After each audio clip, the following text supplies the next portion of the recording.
There we go. All right. And it's happening.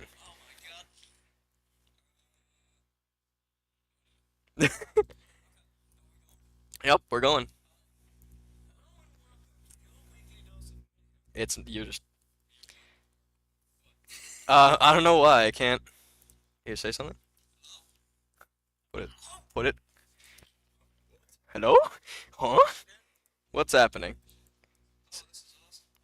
Say something.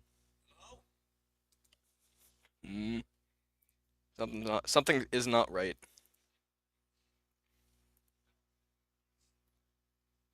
I could hear you for like until like a couple seconds ago. Did you? I stopped talking. Okay, I can hear you now. That's fine. Okay, I pressed the button. Oh, okay. Oh my That's the god. mute button. Now we know. That's the mute button. We'll just have to edit that out. No. Cut All that out, right. cut that out. All right. Uh, So, Hello and welcome to your weekly dose of mayhem. The pilot episode that no one cares about, not yet. they will. They They will, will. they'll care. We'll make them. I'm your host, Nate. And I'm your other host, Hamid. And in the show that we are starting today, we are going to work to bring you a weekly update on everything happening down here in the Electric Mayhem Laboratory. Yeah, and everything else, just generally robotics related. Just, yeah. The schedule would usually be every Friday. We'll try and get the show on air.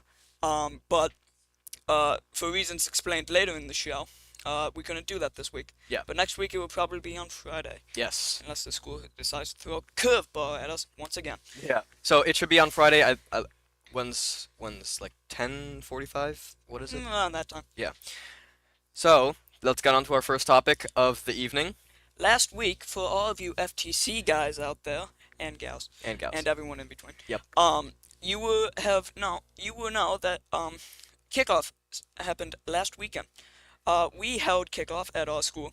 We had 5 teams join us: Eden, Buffside, Rust Belt Robotics, the new guys, and our 2 teams down here from our lab. Yeah. And we had a jolly good old time. Let's talk about that game a little bit. What do you think of this year's game? It's it's interesting. I know you and a lot of other people did say that you thought it was going to be a shooting game. I did kind of convince myself that we were in for a shooting game this Yeah. year. I mean, you got kind of excited about it, and I was hoping for it too. I was super excited about it, but I was pleasantly surprised with the current game. I'm happy that climbing is back to FTC. Um, a new challenge for me that I've never really, because I started last year where there was no climbing challenge at the end of the game. Yeah. But climbing and shooting outside of the field, what more do you want? Yeah, that's pretty cool. And it's way better than just cones on sticks. You Yes. know. This game is much more complicated than last year's game, which will be interesting to see how teams deal with that. Yeah. Um, So, speaking of kickoff, Kickoff. there was an interesting event that happened right after, and a lot of teams partook in it, including us for the first time. That is, of course, Robot in 30 Hours. Well, for this year, for the first time, we started the first time ever, we did our robot in 30 hours, which was very fun. We stayed up pretty much all night for 30 hours straight, and after kickoff, we talked about strategies with other teams and rules, figured out all the rulebook stuff, and then so Hamid, I'll ask you this. Yes. You know the answer. I know the answer. What did we do for our robot in 30 hours robot? Well, we started off strong. We had all of the other teams that we were hosting sort of come down into the lab and see the new field and sort of discuss like different strategies that they could take, how many points they would get for each one, all that good stuff.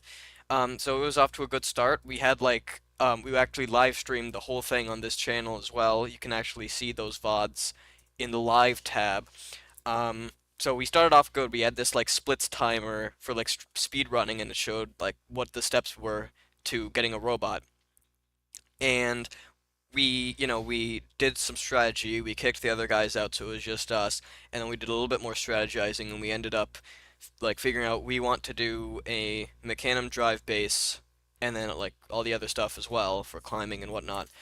Um, so it was pretty interesting. One like there was a lot of things though that like held us back, and eventually like the robot that we got was not working that well.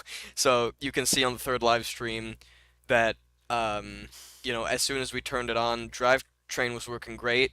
No issues Arm there. was not working Arm as was good. not. Yeah. Here, do you want to pull up the CAD? Do you have I that up? mean, yeah, sure, we can. So yeah, we had a little schedule running for 30 hours. We thought that we timed it out pretty well and that we had enough time to get everything done. And then we started CADing, and immediately that schedule got thrown out the window Yeah. because CADing took way longer than usual. Yeah, I So think one of the other things before catting was first of all, we focused a lot on the drone element, which was when you throw a paper plane out on the field, out of the field onto the floor in front, which was really strange because it's like the least efficient scoring method. It's only an end game and it gives a maximum of 30 points per drone. And landing a drone is like really hard. So I don't that was one of the things we probably shouldn't have focused as much on, but just that being said, yeah. we did find a very good drone design, which we can't show on air Mm-mm. because of just how good it is. Yeah. We want to keep that one to ourselves. Yeah. But we did that research did pay off.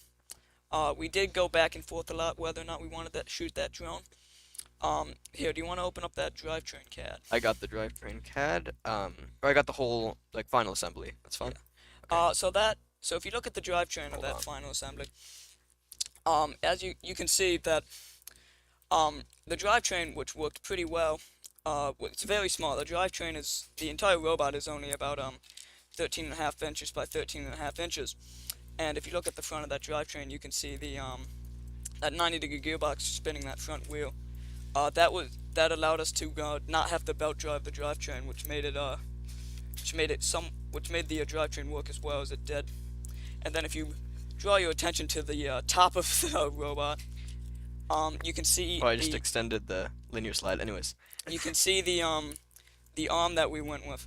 For any of those who know last year's White Team robot, you can see how very similar it is with the core hex motor going into the versatile gearbox.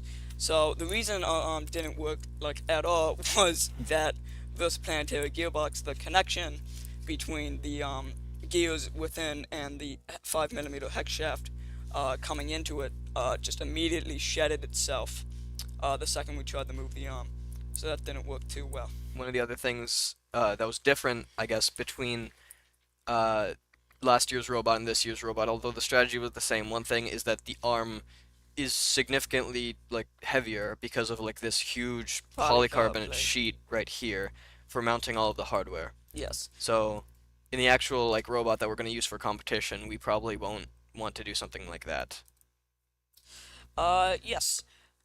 So before we move on to our next topic, what do you think we should change for Robot in 30 Hours next year? For next year, I'd say one of the biggest things is we don't want to do as much custom like stuff. A lot of our parts, as you can see in this CAD, like the entire outer surface is just polycarbonate. And yes, polycarbonate is really cool and great for custom parts. When you're doing this sort of rapid prototyping, you don't really want that sort of thing because it's rapid and polycarbonate is not rapid. So we are looking into thinking about sort of other ways to do this, including like pre-built hardware from like Rev or GoBuilda, like those like L brackets or whatever they're called, Yeah. the aluminum extrusions and whatnot, for like replacing some of these parts. Like you can see, this polycarbonate plate on the arm is just a rectangle. We can definitely replicate that without needing polycarbonate. So that's one thing we're going to focus on next year. Okay. Yeah. Wise words from Mr. Hamid himself. So now let's get into why we couldn't record this tomorrow and why we had to do it a day early, immediately putting ourselves off schedule, which is always how you want to start a podcast. Tomorrow our school is having community day, and we won't get into the details of that. Basically just a day where we go Everyone and does community service. yeah. But the West Herder Academy is coming to our school. A bunch of first graders are coming to our school to see, look around, play some fun games. It's a bounce house. Yard Bounce games. house? I think so. That's wild. Um, and the robotics team, we are running a demo upstairs in our reading room. And have we talked about this? Has anyone talked about? Have we ever talked about this on air? Mario Kart. We have not actually, no. I mean, it's not Mario Kart, it's Robo Kart, because Yeah. if we say Mario Kart, we'll get, Nintendo will sue us out of existence. Yes. But, It's um, completely different. it's completely different. But, Ahmed, talk to us about Mario Kart, why don't you? Robocard. Robo So, Kart. so we had a crazy idea. I don't know. Was it your idea It was originally? James Burnett's idea, You can't say originally. that. Okay. Anyways, we had this idea where we wanted to play like Mario Kart, but with FTC like drivetrains as the carts. And so over the summer, we host this sort of summer camp, and we got a whole bunch of people to just help us build like every drivetrain in existence, more or less. We have like 6 different drivetrains. Some of them work, some of them We don't don't. talk about Swift Drive. We don't. Um, but we basically take all those drivetrains, we put them on a foam mat field similar to the FTC field, but with like red and green and blue mats. And when a robot drives over them, it either like speeds up, slows down, goes haywire, or the controls reverse. Um, so that's pretty fun. And then we've got wireless cameras, also known as phones, in each one of those in each one of those robots, and so we can get that first-person view from the robot as it's actually driving through the real field.